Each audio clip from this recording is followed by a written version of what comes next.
Hello and welcome back to the world's worst magic show where we explain all the tricks and you're still confused at the end.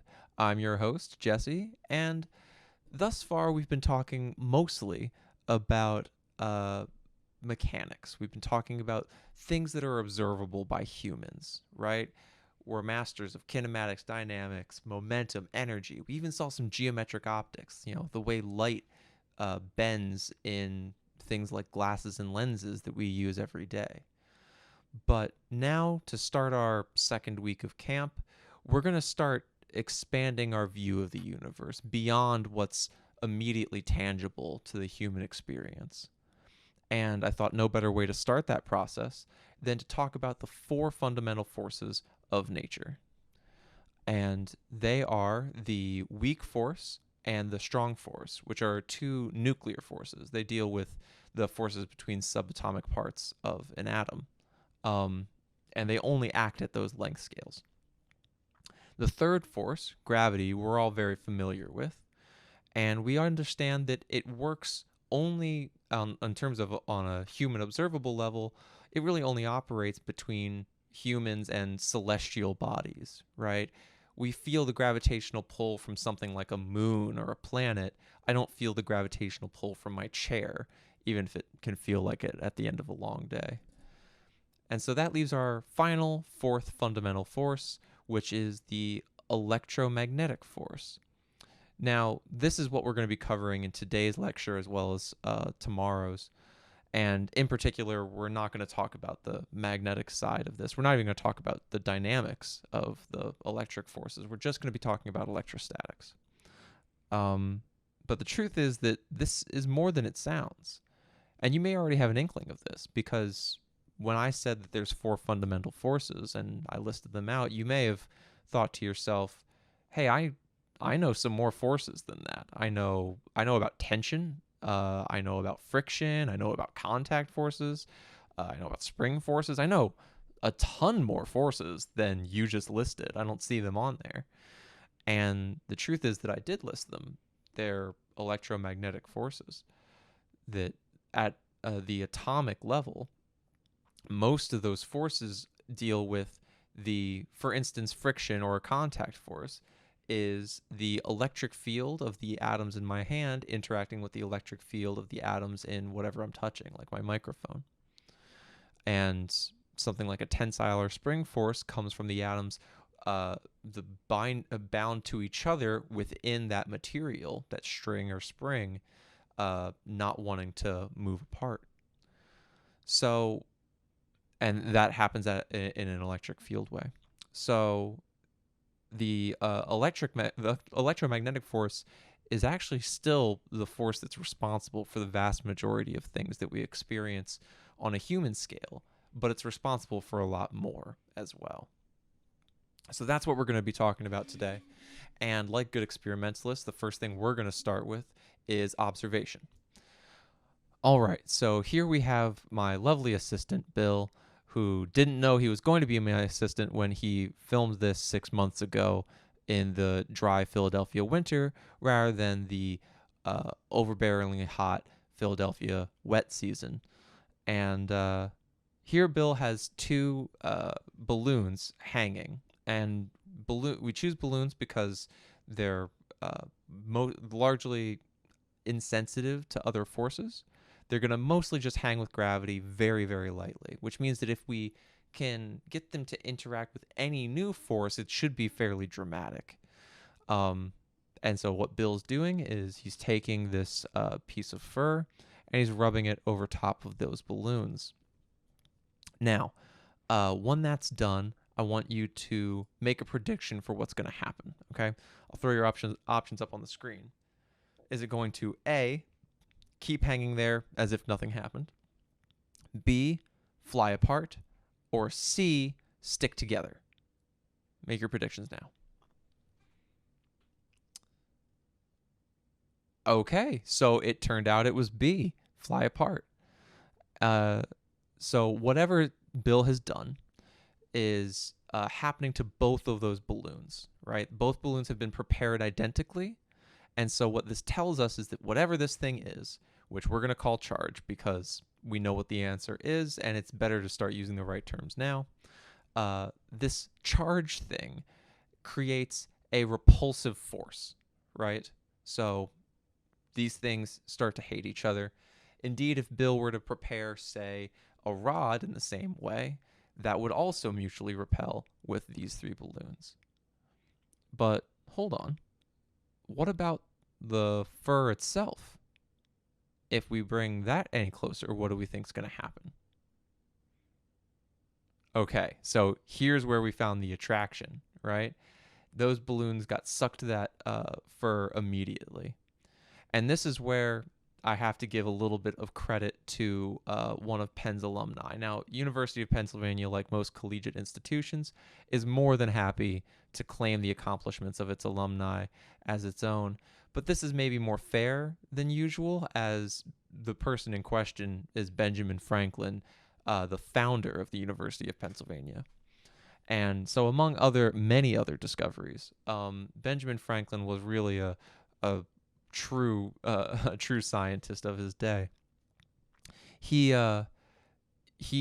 discovered this property that like charges repelled and opposite charges attracted, and he had the foresight to name them positive and negative. And this is meaningful because it suggests accurately that when you have an equal number of positive and negative charges, as the balloons did at the beginning of our demo here, then there's no net force. So you need some net charge in order to have some amount of electric force acting on you. And positives and negatives cancel. So your objects, when you do something like rub this fur on a balloon, then you're taking some charge from one object and giving it to another. Now, the unfortunate thing is there was no way for Ben to know which of these charges was going to end up being the more mobile one. Unfortunately, it turned out that electrons tend to be the thing that's mobile, and protons tend to be the immobile ones, and electrons have negative charge. So really just a shot in the dark that went a little wide for Benjamin Franklin, but hard to fault him when he got the rest right. All right, so if we look at the rest of this clip, we do see something a little bit odd, don't we? Let's watch that a little bit. Let's watch that again. So what did we just see there? Because to my eye, it looked like we had just discovered that that charged objects interact with each other, and that if you're uncharged, then you don't interact with an electric force. But then we took our charged rod and brought it near an uncharged soda can. So what gives? All right, so our first magic trick of the day.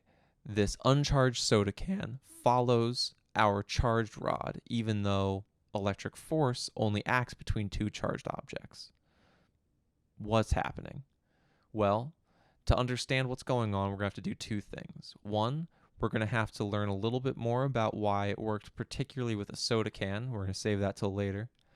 And two, we're going to have to expand our definition of how forces work. And so for the last week or so, we've been talking about forces only in pairs, right? We even talked explicitly about Newton law pairs, where you will get an equal and opposite reaction, right? I push on the desk as much as it pushes back on me. I pull on the earth as much as the earth pulls me down. But that's not the only way that we can talk about the effects of things. Besides just these pairs of forces, we can think about how the existence of an object impacts the world around it, and then we react to that impact. That's a little bit high level, so why don't we look at a visual demonstration? And here I've brought only the best that the University of Pennsylvania can provide. So here is a plaid button-up shirt of mine that I have tied to this chair. And I've tied it taut so that it can support some weight. And we're going to make an analogy for gravity. So I don't want to go too deep into this because otherwise I might end up stepping on the toes of some very cool lectures that are coming down in the next few days. So all we're going to say is we can take an object, a very heavy object like this 500-gram mass, and if we place it on our sheet here, it deforms the sheet. The whole shirt bends down to react to its weight. Then if I were to bring another much lighter object, say one of our bouncy balls, and place it on the sheet, what do you think's going to happen? Well, it's going to roll down towards the mass. It looks like it was attracted to that mass. No matter where I put it, it rolls inward. That's sort of interesting. That sounds an awful lot like the way gravity seems to work for us. But instead of thinking of it as the mass directly pulling on the bouncing ball, instead the mass deforms this sheet and the ball reacts. So this is the analogy that we're going to be using to talk about how we conceptualize fields. When we talk about force fields, unfortunately not the cool, sci-fi space kind, but instead the force that an object could exert on any other object in space if that object were there. So instead of having to talk about the force acting between two objects, we can now talk about the potential force that will happen based just on a single object. So this idea is all well and good. We want to talk about forces, the impact of a object on its environment. Fine. But how does that help us understand the can? Well, first we have to understand what charge does to its environment. And for that, we have a handy-dandy Peter to help us. Now, Peter here was another retroactive volunteer for this, but we appreciate his help all the same. And what he's doing here is he's balancing on a stool very carefully so as not to close a circuit, and he's holding onto the top of a Van de Graaff generator. Now, a Van de Graaff generator is basically a machine designed to do what Bill did earlier to the balloons. It runs this belt through these fabrics so that it builds up a significant amount of static charge very, very rapidly. Now, that charge is being conducted through Peter so that Peter is now building up a fairly substantial amount of charge. And so again, I encourage you to look at the situation and think, what do you think is going to happen to Peter? Go ahead and take a moment, write down your answer, and then come back to the video. Okay, so if you said Peter's hair was going to stand up on end and make him look like Einstein, then you nailed it. But why? What's going on? Well, I want to draw this analogy back to the heavy mass on the sheet that we were just talking about. If we want to map out something's field, the possible impact that a charge would have on its environment, well, we're not sensitive to fields. We're still sensitive to forces. That's why we've been talking about it for the last week. Well, one way we can conceptualize the electric field is to think about having a very large, massive amount, or a significant amount of charge in one spot, and then thinking, well, what if I put a very tiny amount of charge nearby? Where would it go? And so this is like taking that big heavy mass that deformed our sheet a lot and then asking, where does this tiny little bouncing ball roll to? So here we have the equivalent. We have Peter's head, which has accumulated a pretty substantial amount of charge at this point. If we assume all the charge really doesn't want to be near each other, then the size of Peter's head has accumulated a dramatically large amount of charge compared to the little bit that's on his hair. And so we can think about his hair as being the direction that a very small amount of charge would want to move relative to the charge of his head. And we see that it sticks out always directly away from his head, radially outward. And this is what we think of when we talk about the electric field from a single charge. Is if we were to place two charges near each other but nail one down with a hammer, The other is always going to fly directly away. It's not going to meander. It's going to get as far away from the other charge as possible, as quickly as possible. So we have a radially symmetric distribution. This may sound similar to what you think about for gravity, and we'll talk about that a little bit more in a little bit. But for now, we now have an idea of the impact that electric charge has. Now we want to return to the second part of that conversation, which is, why did we have to use a soda can? Why couldn't we have used, say, another one of the rods? To understand why we need a soda can, we're going to have to understand a little bit more about how electric charge actually moves through objects. And for this, we're enlisting our third helper, Mary. And Mary's going to demonstrate this using these little paper cutouts sitting on top of our Van de Graaff generator. And so again, science is observation, prediction, and testing. So right now, what we're doing is we're taking our plastic cup on top of our Van de Graaff generator. We've filled it with our little paper cutouts.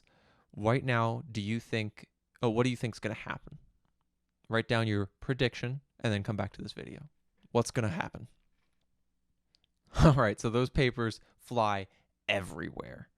So what can we glean from that? Well, it seems like the electric charge is successfully making its way into the paper, and then the paper is quite light, so when it's near all that other charge, it flies away. What if we were to put something that conducts electricity on here? And so this is a new term for us. We haven't talked about conducting electricity or insulators yet. But we have some idea that things that conduct electricity are things like metals, and things that insulate are like plastics and rubber things. So we're now placing them in a conductor. What do you think is going to happen? Is it different? Conductors seem like they would conduct more electricity. What's going to go on because of that? Write down your thoughts.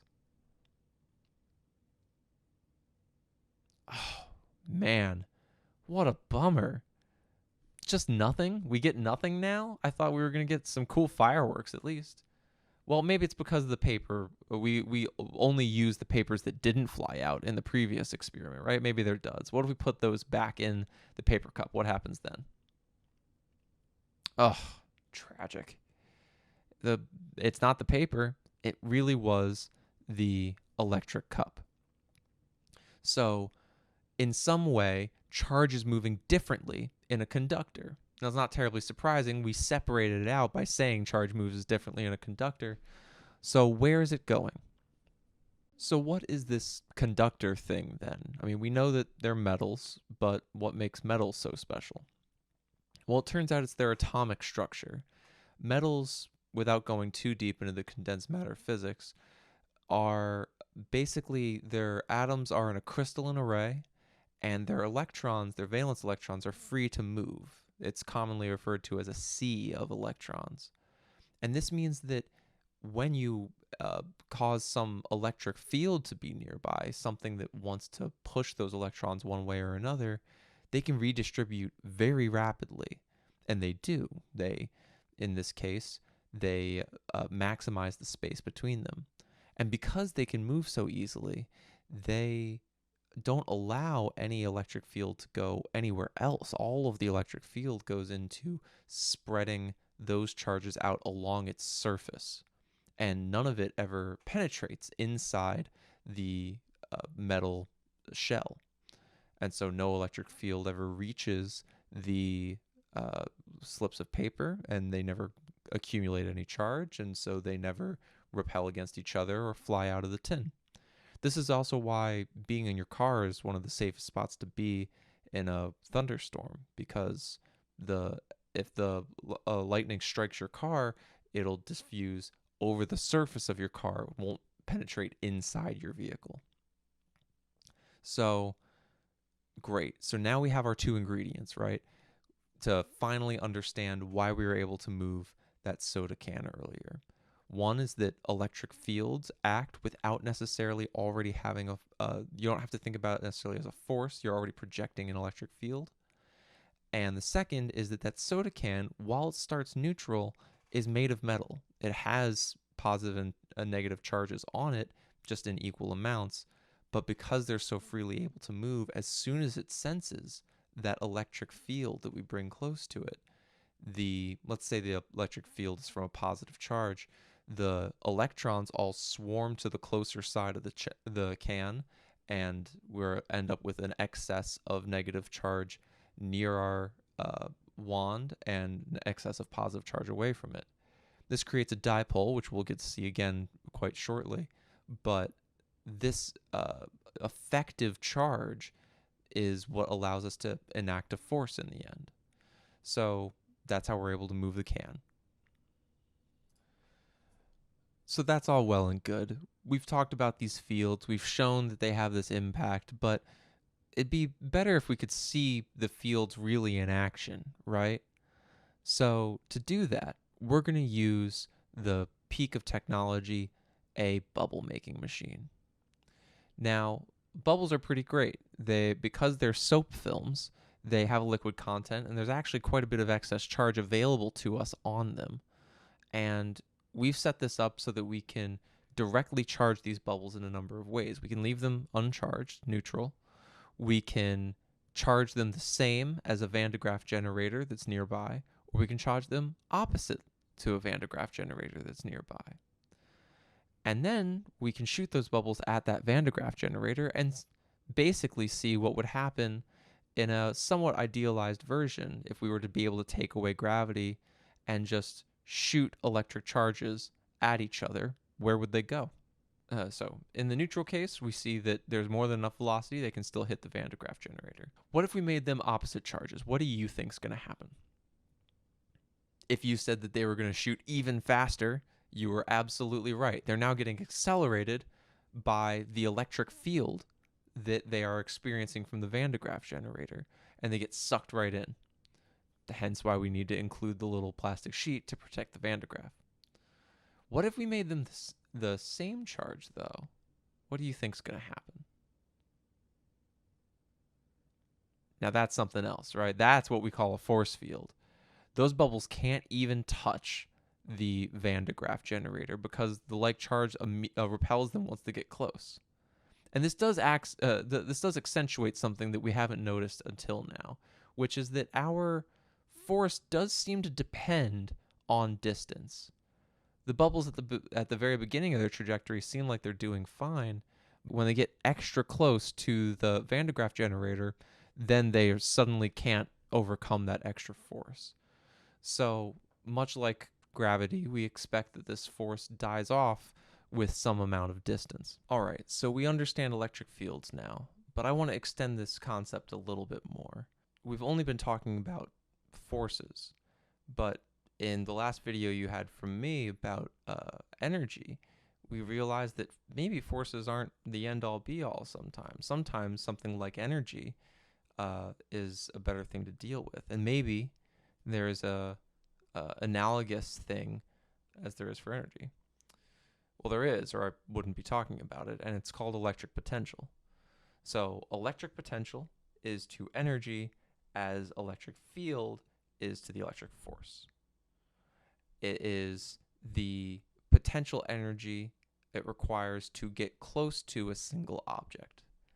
And so in my most common way of thinking about it, it's reflects the energy it takes to construct a system, right? So if you imagined a blank space and I were to try and bring in a charge from infinity, that doesn't take any effort. There's nothing resisting me doing that. But once I've placed it, once I've pinned it down, and I try to bring in another like charge, well, it's getting resistance from my first charge. And that takes a little bit more energy now. And so electric potential is the way to conceptualize that based on what already exists in your system, right? How much does your system take to change? And it turns out it can be really helpful when trying to visualize the electric field around an object as well. So I want to try a new visualization for these electric fields. And for that, we're going to use this new demonstration using grass seeds and oil. So here we're seeing grass seeds suspended in oil, and we have these conducting plates or spots underneath them that we're going to use to create an electric field. And so if we turn on the electric field here, we're going to see that the grass seeds polarize, same as our soda can did earlier, and they will begin to align with the electric field. Once that happens, we can very visually see what we've been talking around this whole time. And here I want to start to use our new concept of electric potential. So here, if we were to imagine trying to bring in a new charge in from infinity, if we were to bring it to, say, 1 centimeter away from our central charge, but to the north end of it, as the cardinal directions are here, that would take some amount of energy.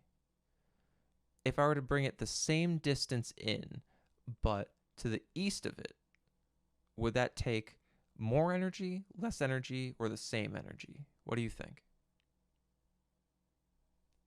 Those of you that said the same energy are right, because our force only depends on distance, and we've moved it the same distance. It doesn't care. Our whole system is symmetric radially, right? We don't care about what direction we came in. We just care about the distance. So that's true for south and west as well.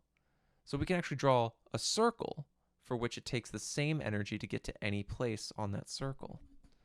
And this circle is what we would call an equipotential line, or an equipotential surface if it's in more than 2D. So anywhere on that surface, it takes the same energy to get to, and you can move anywhere on that surface and not change your energy. And so you can make these, in this case, concentric rings outward that show how much energy it takes to get to each thing, and it takes more energy the closer you get to the center. And so this plot, this idea, makes it a little bit easier for us to draw our potential lines if we wanted to, because our potential lines are the lines along which we change our energy, right? Which means that they always point perpendicular to our equipotential surfaces. Our lines point straight out. Our surfaces make these concentric circles. Awesome. Why am I talking about this? Well, there are some other situations that we could imagine putting charge in. It doesn't always have to be single point charges. In fact, it almost never is. More often than not, we want to do something a little bit more productive. One very common one, a situation we call a capacitor, and we'll be talking a little bit more about when we talk about some circuits, is this, where we've placed a charge in these big parallel plates. And right now I want you to pause the video and look at the situation and guess where the electric field's going to point, which will be shown by the grass seed alignment. And if it helps, try and think about where your equipotential surfaces are. Where would it be the same energy anywhere along your surface? Go ahead and not just write them down, but I encourage you to actually draw the situation as best you can. You got your drawing? Okay. Interesting, right? We're seeing that the lines run directly between the plates of opposite charge. Maybe no surprise there. Which means that our equipotential surface is, again, parallel to our plates. Anywhere along those lines is going to take up the same. Let's move on to a new situation where now we have two charges, in this case, two like charges. And now I'm going to, again, ask you to pause the video, draw where you think your lines are going to point, and draw your equipotential surfaces. Go ahead. Okay, so now we also have something interesting. Between the two charges is a lot of tension, right? These charges don't want to be near each other. It's going to take a ton of energy to put something new right in the center there. but out towards the edges, it's nowhere near as bad. So you have these electric field lines are now starting to look pretty funky. All right. And finally, we're going to have these two concentric rings of opposite charge. So again, pause the video, draw where you think the field lines are going to be and where the equipotential surface is going to be.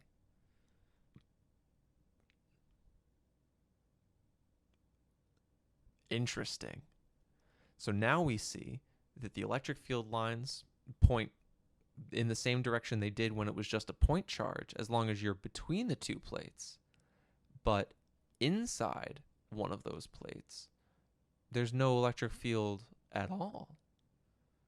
And what does that mean? Well, it means that our surface of that inside plate is itself an equipotential line that can't be crossed. And this turns out to be true of all conductors. Because conductors equalize their charge distributions over their surface, charge always spreads out over their surface, there's no way to create a gradient. The charge can't be forced to move through the surface, it always goes along the surface. And so the surface is always an equipotential. Anywhere on it takes the same energy to reach. And that means that you can't get any new fields on the inside of that, and there's nothing there. And we can see that from how the grass is acted. It's also interesting that outside of that surface, it looks the same as if the whole thing was just a single point at the center. So there's a symmetry there that once we've gotten outside of a round of charge, all we care about is we can treat it as if it was a point charge at its center.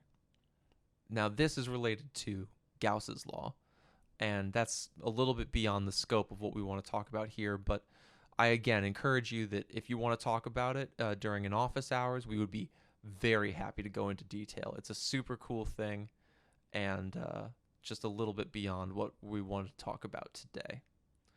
So I hope that's been helpful. I look forward to talking to you, face to face soon, and have a good rest of your day.